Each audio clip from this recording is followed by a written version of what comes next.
नमस्कार, खास खबर आप देख रहे हैं और आपके साथ मैं हूं पुनीत। तो चलिए खबरों की करेंगे शुरुआत। तो मध्य प्रदेश अपना 67वां स्थापना दिवस मना रहा है।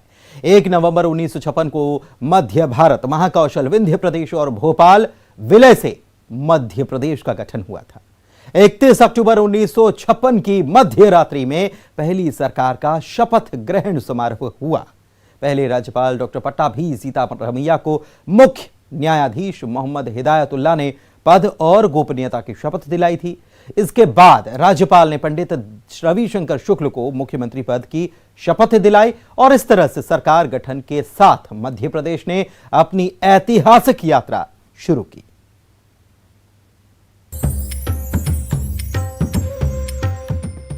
मध्य प्रदेश अपने 67वें स्थापना दिवस पर उत्सव मना रहा है। भोपाल समेत राज्य के कोने कोने में इस खास मौके को सेलिब्रेट किया जा रहा है।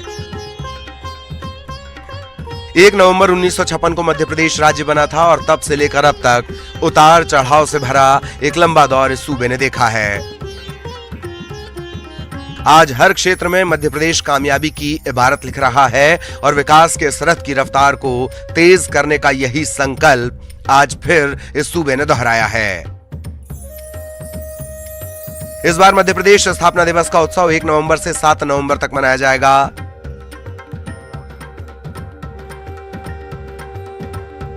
भोपाल के लाल परेड ग्राउंड में भव्य आयोजन के साथ इसकी शुरुआत भी हो चुकी है।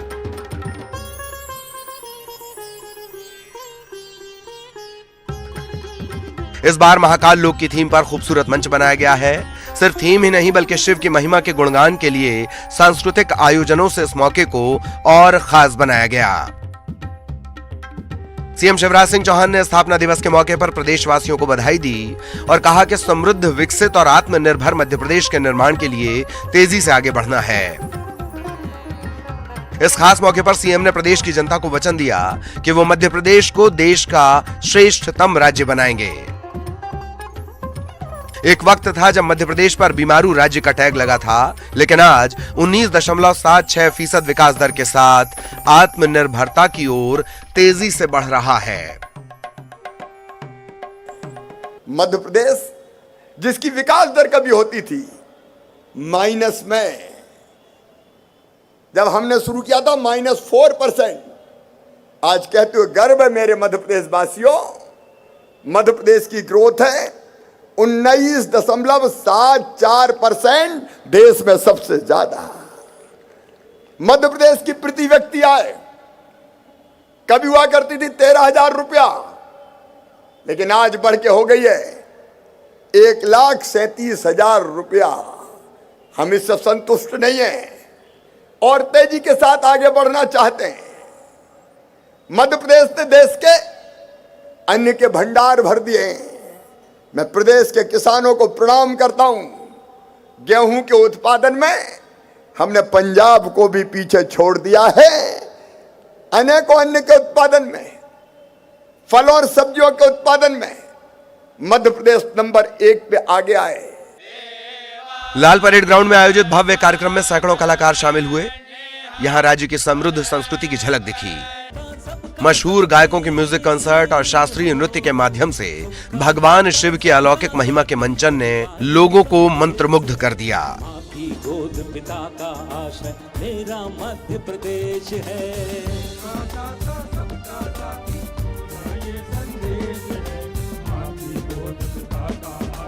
मेरा मध्य प्रदेश है।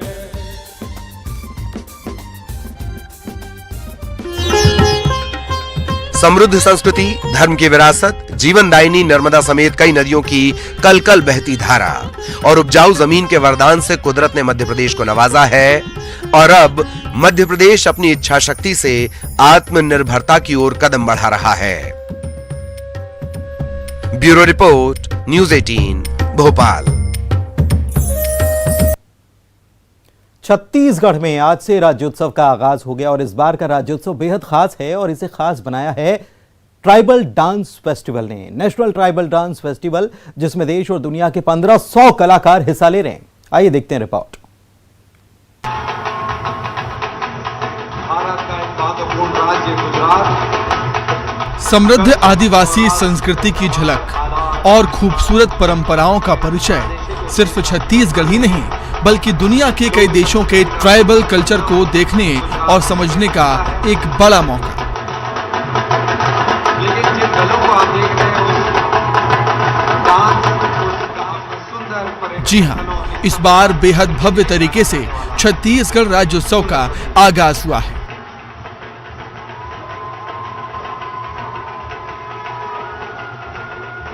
छत्तीसगढ़िया लोगों के लिए आज बहुत बड़ा दिन है। यह उनका विजय दिवस है, क्योंकि आज ही के दिन हमारे पुरखों का संघर्ष सफल हुआ था। आज ही के दिन अपने सपनों को सच करने का असली ताकत मिली थी। जाहिर है कि हर 1 नवंबर को छत्तीसगढ़िया लोगों का दिल उत्साह से, उल्लास से भर जाता है, मन थिरक उठता है। राज्य स्थापना दिवस के साथ राष्ट्रीय आदिवासी नृत्य महोत्सव का यह स्वाभाविक संगम है। हम छत्तीसगढ़ के लोग भारत के सभी राज्यों, केंद्र शासित प्रदेशों और दुनिया भर के जनजाति कलाकारों को धन्यवाद देना चाहते हैं। राज्य स्थापना दिवस के मौके पर रायपुर के साइंस कॉलेज मैदान में उत्सव की शुरुआत हुई। 1 से 3 नवंबर तक ट्राइबल डांस फेस्टिवल में 8 देशों से कलाकार अपने अपने देश की आदिवासी संस्कृति की अनूठी झलक दिखाएंगे। इस फेस्टिवल में देश के अलग अलग राज्यों के सभी कलाकारों को मिलाकर कुल 1500 कलाकार इस मेगा फेस्टिवल का हिस्सा बने हैं। ट्राइबल डांस फेस्टिवल में मिस्र, Indonesia, Maldives, Mozambique, Mongolia, New Zealand, रूस, रवांडा, सर्बिया और टोगो से कलाकार आए हैं। इस फेस्टिवल में विदेशी कलाकारों का साथ छत्तीसगढ़ और देश के कोने कोने से आए आदिवासी कलाकार दे रहे हैं। भारत के सबसे भरोसेमंद साथी रूस का भी ट्राइबल कल्चर यहां देखने को मिलेगा। इसके अलावा रवांडा, सर्बिया और टोगो की आदिवासी संस्कृति भी खास आकर्षण में है। ट्राइबल डांस फेस्टिवल सिर्फ पारंपरिक आदिवासी नृत्य तक सीमित नहीं है।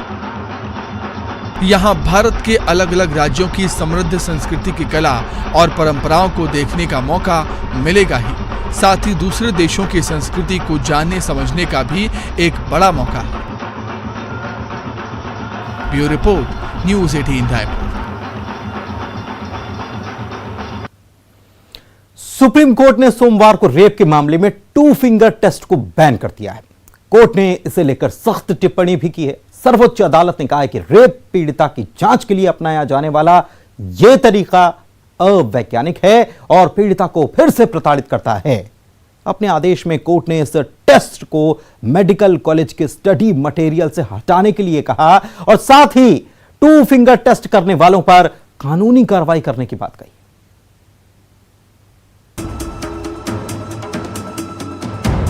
सुप्रीम कोर्ट ने सोमवार को बलात्कार के मामले में 2 फिंगर टेस्ट करने पर रोक लगा दी है। कोर्ट ने कहा है कि ऐसा करने वालों को दोषी माना जाएगा। सुनवाई के दौरान कोर्ट ने अफसोस जताया कि 2 फिंगर टेस्ट आज भी किया जा रहा है। कोर्ट ने कहा है कि रेप पीड़िता की जांच के लिए अपनाया जाने वाला यह तरीका अवैज्ञानिक है जो पीड़िता को फिर से प्रताड़ित करता है। कोर्ट ने यह भी कहा कि यह कहा नहीं जा सकता कि यौन संबंधों के लिहाज से सक्रिय महिला के साथ दुष्कर्म नहीं किया जा सकता। एक रेप के मामले में सजा बरकरार रखते हुए न्यायाधीश DY चंद्रचूड़ और न्यायाधीश हिमा कोहली के बेंच ने यह फैसला सुनाया। ऑनरेबल सुप्रीम कोर्ट ने अवैधानिक करार दिया है और साथ ही साथ कहा है कि जो भी गिल्टी ऑफिशियल्स होंगे या गिल्टी जो मेडिकल स्पेशलिस्ट होंगे वो जो है उनके ऊपर मिसकंडक्ट की कार्यवाही होगी। मैं समझता हूँ बहुत ही वेलकमिंग डिसीजन है सुप्रीम कोर्ट का। 2 फिंगर टेस्ट का इस्तेमाल रेप के आरोपों की जांच के लिए किया जाता रहा है। इसे वर्जिनिटी टेस्ट भी कहा जाता था। टेस्ट में पीड़िता के प्राइवेट पार्ट में 2 उंगलियां डाली जाती हैं। इससे डॉक्टर ये जानने की कोशिश करते हैं कि क्या पीड़िता सेक्सुअली एक्टिव रही है या नहीं। टेस्ट करने का मकसद ये पता लगाना होता है कि महिला के साथ शारीरिक संबंध बने थे या नहीं, लेकिन एक्सपर्ट इस टेस्ट को अवैज्ञानिक मानते हैं। देखिए, ये टेस्ट बहुत पहले ही बैन हो चुका था। जस्टिस वर्मा के रिकमेंडेशन में भी जब निर्भया के बाद रिफॉर्म्स हुए थे उसमें भी इस बात की पुष्टि हुई थी कि ये बैन होना चाहिए। हम एक्टिविस्ट लोग और काफ़ी समय से NGOs भी इस बात को उठा रहे हैं कि ये बैन होना चाहिए। इट्स अ बैड प्रैक्टिस, क्योंकि अभी टेक्नोलॉजी इतनी एडवांस हो गई है और आप अभी पुराने तरीके से, और वो भी बहुत डिस्गस्टिंग होता है for a victim to go through this test. तो ये बात तो हम लगातार बहुत सालों से उठा रहे थे और आई एम हैप्पी कि सुप्रीम कोर्ट की इंडोर्समेंट इसको मिल गई है। स्पेशली इतने सेंसिटिव जज हैं चंद्रचूड़ जी, और उन्होंने जब इस पर मोहर लगाई है तो मुझे लगता है कि अब वो बैन होना ही था और बैन हो गया है, बहुत अच्छी बात है। और मुकदमा भी दर्ज होगा, ये तो और भी अच्छी बात है। साल 2013 में राजधानी दिल्ली में निर्भया रेप के बाद इसे लेकर बहस छिड़ी थी। उसी समय इस टेस्ट पर रोक लगाई गई थी। यौन हिंसा के कानूनों की समीक्षा करने के लिए उस समय वर्मा कमेटी भी बनाई गई थी। कमेटी ने भी साफ किया था कि बलात्कार हुआ है या नहीं ये एक कानूनी पड़ताल है, मेडिकल आकलन नहीं। लेकिन बैन के बावजूद 2 फिंगर टेस्ट प्रैक्टिस में रहा। अब उम्मीद है कि सुप्रीम कोर्ट के सख्त रुख के बाद इस पर पूरी तरह से रोक लग जाएगी। Bureau report, news 18।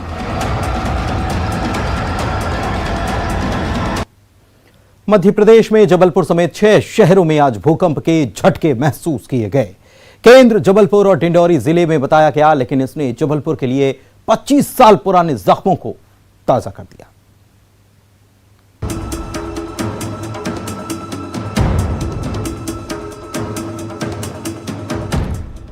जबलपुर के साथ साथ डिंडौरी, मंडला, बालाघाट, सिवनी और उमरिया के लिए मंगल की सुबह अमंगल यादों के साथ हुई। इन जिलों में भूकंप के हल्के झटके महसूस किए गए। भूकंप की तीव्रता रिक्टर पैमाने पर 4.3 के आसपास मापी गई है। जैसे ही धरती में कंपन हुआ, लोग अपने घरों से बाहर निकल आए। जानकारी के मुताबिक सुबह 8:43 पर भूकंप रिकॉर्ड किया गया। इसका सेंटर नर्मदा के किनारे बरगी डैम के पास बताया जा रहा है। कंपन 5 से 10 सेकंड का रहा। दावा यह भी है कि जमीन से आवाजें भी आई। स्कूलों में थोड़ी देर के लिए अफरा तफरी का माहौल बन गया। तत्काल बच्चों को स्कूल के बाहर निकाला गया। इन झटकों ने संस्कार धानी को 1997 के भूकंप की याद दिला दी, जब 41 लोगों की जान चली गई थी। 22 मई 1997 को जबलपुर में आए भूकंप ने तबाही मचा दी थी। 41 लोगों की जान चली गई और लाखों की आबादी पर गहरा असर पड़ा था। खास बात यह भी है कि 22 मई को आए इस भूकंप का केंद्र भी नर्मदा नदी के पास कोसम घाट था। लेकिन चिंता सिर्फ इतनी नहीं, भूगर्भ शास्त्र के जानकारों के मुताबिक इस साल करीब 7 बार धरती डोल चुकी है। पश्चिमी मध्य प्रदेश में देवास और अलीराजपुर में कंपन हो चुका है। ज्यादातर मामले नर्मदा नदी से जुड़े हुए हैं। अमरकंटक के साथ साथ शहडोल, अनूपपुर, उमरिया, जबलपुर, होशंगाबाद, खंडवा, बड़वानी, खरगोन, अलीराजपुर, धार, देवास, ये सभी नर्मदा के तट पर है। बारिश का पानी जमीन के नीचे मौजूद कैल्शियम की चट्टानों में संकुचन पैदा करता है। अकेले सिवनी की बात करें तो 14 दिन में तीसरी बार भूकंप महसूस किया गया। सबसे अच्छी बात तो यह है कि कहीं से किसी नुकसान की खबर नहीं है। प्रतीक मोहन अवस्थी के साथ ब्यूरो रिपोर्ट, न्यूज़ 18। अंधविश्वास वो दंश जो आजादी के 75 साल के बाद भी समाज का पीछा छोड़ नहीं रहा। ऐसा जख्म है जो नासूर बन चुका है। कुआं इतना गहरा कि इससे निकलना मुश्किल है। खासतौर पर छत्तीसगढ़ के ग्रामीण और आदिवासी बाहुल्य इलाकों में इसकी जड़ें काफी गहरी हैं। आज अंधविश्वास की चर्चा इसलिए क्योंकि इसी वजह से हुआ कुछ ऐसा ही। बिलासपुर में एक बीमार ग्रामीण को इलाज के नाम पर बैगा ने 20 जगहों पर गर्म त्रिशूल से दाग दिया। दर्द से तड़पते उस ग्रामीण ने आखिरकार दम तोड़ दिया।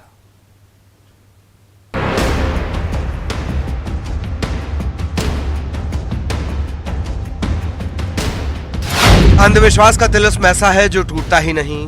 दुनिया कहां से कहां जा चुकी है, लेकिन आज भी टोने टोट के एक अभिशाप की तरह चिपके हैं। वैसे तो देश के तमाम सूबों में किसी न किसी रूप में अंधविश्वास का बसेरा है, लेकिन मध्य प्रदेश और छत्तीसगढ़ के ग्रामीण इलाकों में इसकी जड़ें काफी मजबूत नजर आती हैं। आए दिन ऐसी कोई ना कोई घटना सामने आती है जो हैरान करती है कि तरक्की के पंख लगाकर उड़ते देश में ऐसा भी हो सकता है। अंधविश्वास पर इतनी चर्चा इसलिए क्योंकि इस बार जो घटना सामने आई है वो एक बहुत बड़ा सवाल है। सवाल यह कि आखिर कब इस दंश से छुटकारा मिलेगा, कब तक अंधविश्वास का यह अंधेरा जिंदगियों को लीलता रहेगा। जी हां, रोंगटे खड़े करने वाली यह घटना बिलासपुर जिले की। बिलासपुर के रतनपुर थाना इलाके के पौड़ी गांव में अंधविश्वास ने मौत का खेल खेला। यहां एक बीमार ग्रामीण की ऐसी दर्दनाक मौत हुई जिसे सुनकर आपका कलेजा मुंह को आ जाएगा। इन तस्वीरों को हम ज्यों का त्यों आपको दिखा नहीं सकते क्योंकि आपको विचलित कर देंगी। ये तस्वीर है उस ग्रामीण की जो दर्द से तड़प तड़प कर दम तोड़ चुका है। दरअसल एक ग्रामीण मानसिक तौर पर बीमार था। इसका इलाज भी अस्पताल में चल रहा था, लेकिन परिवार वालों को अस्पताल के इलाज से ज्यादा झाड़ फूंक पर भरोसा हो गया। ये इसे एक बैगा के पास लेकर गए। बैगा ने इलाज के नाम पर इसे इतना दर्द दिया जिसे सुनकर दिल दहल जाएगा। बैगा ने इसके जिस्म पर दहकते त्रिशूल से 20 जगह दाग दिया। जाहिर है इतनी तकलीफ ने इसकी जान ले ली। अब पुलिस इस मामले की जांच कर रही है, लेकिन सवाल है कि क्या यह अस्पताल की इलाज की कमी का नतीजा है जो इन्हें बैगा पर ज्यादा भरोसा था, या फिर अंधविश्वास का अंधेरा इतना गहरा है कि सच्चाई देखने नहीं देता। विनोद कुशवाहा, न्यूज़ 18, बिलासपुर। पिछला मैच साउथ अफ्रीका से गंवाने के बाद team India T20 world cup के सुपर 12 मुकाबले में बांग्लादेश से 2-2 हाथ करने वाली है। दोनों टीमों के बीच ये मुकाबला एडिलेड के ग्राउंड पर खेला जाएगा। टीम इंडिया के लिए मुकाबले में जीत सेमीफाइनल की दावेदारी को मजबूत करने के लिए बहुत जरूरी है। साउथ अफ्रीका के खिलाफ हार के बाद भारतीय टीम के सेमीफाइनल में पहुंचने की उम्मीदों को थोड़ा झटका लगा है।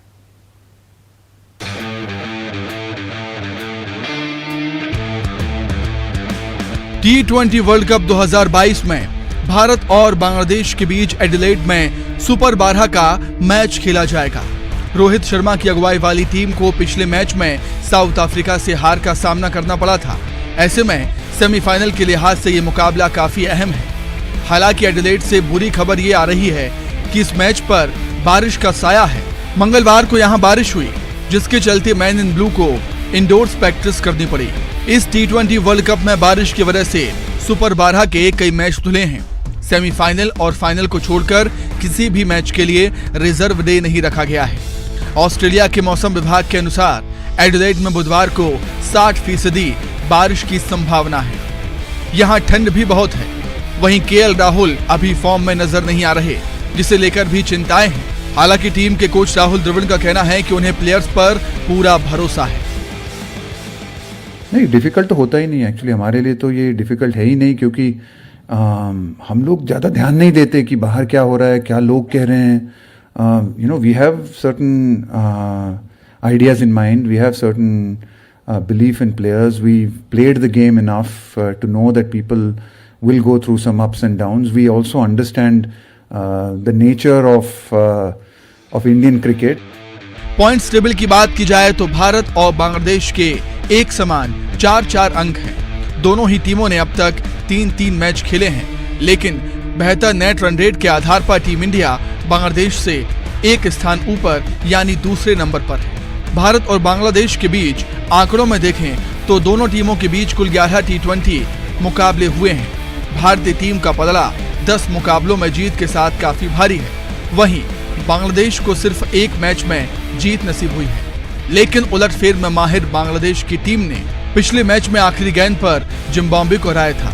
कहते हैं खेल के मैदान में अपनी सामने वाली टीम को जरा भी नजरअंदाज नहीं करना चाहिए।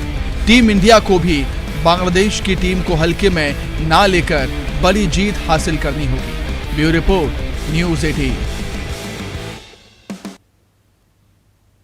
इंदौर में पुलिस को बड़ी कामयाबी मिली। पुलिस ने अवैध हथियारों की बड़ी खेप को पकड़ा है। एक कार में भारी मात्रा में पिस्टल जब्त की गई।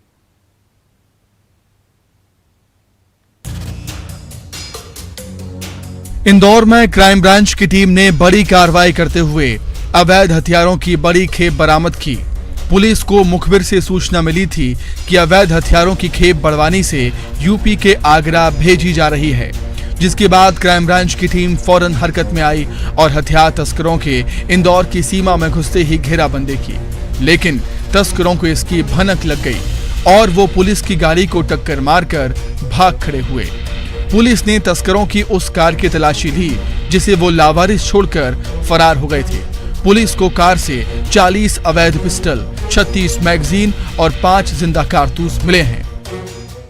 इसमें बड़ी सफलता मिली, जिससे पता चला कि कुल 4 अपराधी एक कार में, एक i20 कार में मुख्य तौर पर ग्रामीण क्षेत्रों से बड़वानी के आसपास से कुछ हथियारों को लेकर के अभी आगरा की तरफ ले जाने की योजना बना रहे थे। कार जो थी वो हरियाणा के पासिंग नंबर है, हरियाणा के जिंद के नाम, जिंद का जो शहर है वहाँ के नंबर से, नाम से रजिस्टर्ड है। वहाँ पे गाड़ी जब आई तो पुलिस को सबसे पहले वहाँ पे यहाँ पर राऊ के पास में पुलिस से उसकी टक्कर हुई, पुलिस ने गाड़ी से उसमें टक्कर भी हुई, उस कार में भी टक्कर लगा और अचानक वहाँ से कार भागी। ये घटना लगभग सुबह अर्ली मॉर्निंग की है। इसमें जब पुलिस ने सर्च किया तो बड़े उसमें चौंकाने वाले बहुत सारे हथियारों का जखीरा मिला। खास तौर पर यह जो हथियार इसमें 40 आधुनिक किस्म की पिस्टल्स हैं और इसमें खास बातें हैं कि इसमें लगभग 36 मैगजीन्स हैं। जो मैगजीन्स लगी हुई हैं उनके अलावा 36 मैगजीन्स अलग से मिली हैं और इस मैगजीन्स में खास बातें हैं कि सामान्य जो मैगजीन्स होती हैं उसमें 10 राउंड फायर कर सकते हैं, लेकिन ये जो मैगजीन्स मिली हैं खास तौर पे हैं जिसमें लगभग 30 से ज़्यादा राउंड इसमें फायर कर सकते हैं। जिस कार से अवैध हथियार बरामद हुए हैं वो हरियाणा की है। पुलिस कार के नंबर के आधार पर कार मालिक और आरोपियों की तलाश में जुट गई है। पुलिस के मुताबिक हथियार तस्करों ने पिस्टल ऑर्डर पर विशेष तौर पर तैयार करवाए थे। वहीं पुलिस को ऐसा अंदेशा भी है कि जिस कार से हथियार बरामद किए गए हैं वो कार चोरी की भी हो सकती है। पुलिस अब इस मामले की जांच में जुट गई है और इसकी जानकारी हरियाणा और यूपी पुलिस को भी दे दी गई है। सतना के अमरपाटन थाना परिसर में किसानों ने जमकर खाद के लिए टोकन बांटा जा रहा था।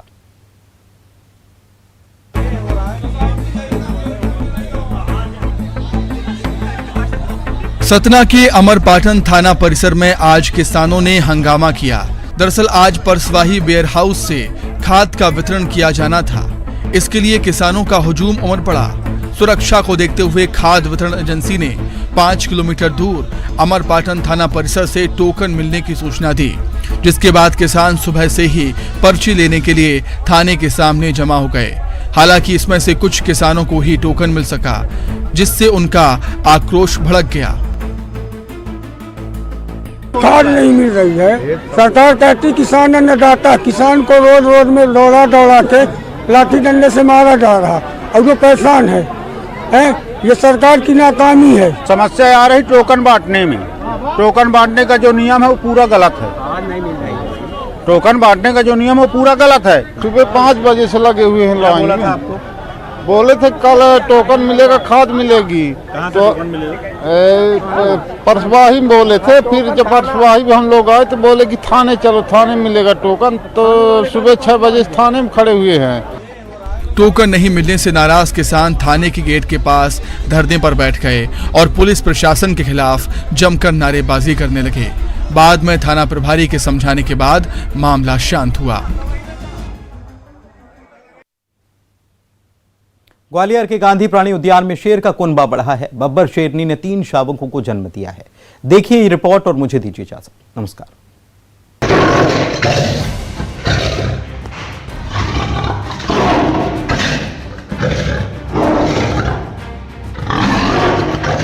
ग्वालियर के गांधी प्रांगण उद्यान जू में बाबर शेरनी परी ने 3 शावकों को जन्म दिया है। शावक स्वस्थ है और बच्चों को लेकर मादा शेरनी बहुत आक्रामक है। जब उनके फोटो निकालने के लिए मोबाइल की फ्लैशलाइट ऑन की गई तो शेरनी फोटोग्राफर पर हमला करने को तैयार हो गई। उसकी दहाड़ इशारा कर रही थी, नो फोटो प्लीज।